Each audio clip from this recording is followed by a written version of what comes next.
Welcome back, and we're continuing the news. Now, the past 24 hours has sent the transportation sector in the corporate area into a tailspin. No buses, threats of violence, commuters in fear. The situation had left stakeholder groups scrambling all day for solutions. TVJ's Herman Green has that angle of the story. On a scale of 1 to 10, the public transport system in the corporate area would easily be given a 0 for service on Tuesday. With JUTC drivers withdrawing their service, commuters, including students, were stranded across Kingston, St. Andrew and St. Catherine. Then, amid the desperation, fare hikes of up to 400% on coastal buses and taxis, and threats of violence against vehicles found operating.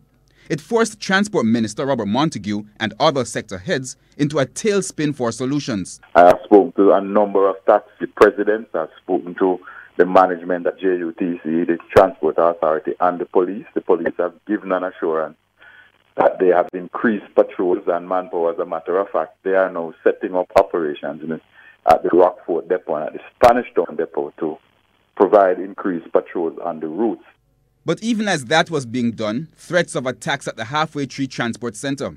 Out of an abundance of caution, or management decided that it would be best to shutter the facility because we have personnel there and await the response from the police in determining whether or not the scare is in fact true. The stakeholder meeting involving taxi lobby groups, the JUTC and Transport Ministry lasted into the afternoon.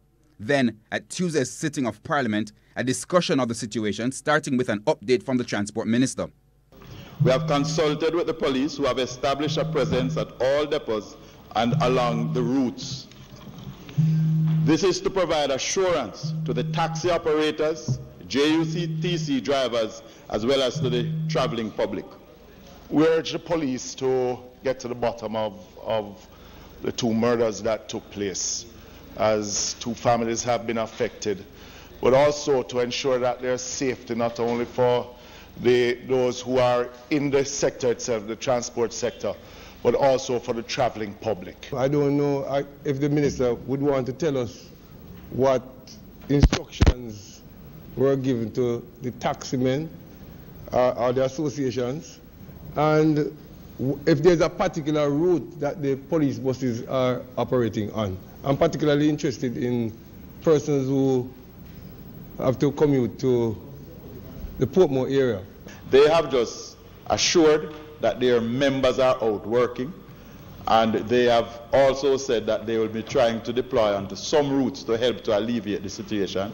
Routes close to where they work, the Transport Authority has also, for the time being, decided to cease operations for persons maybe running contrary to their routes in order to assist in getting persons to be moved. But as to the specific routes where stakeholders have brought in vehicles, I really don't know them at this point in time. Herman Green, TVJ News.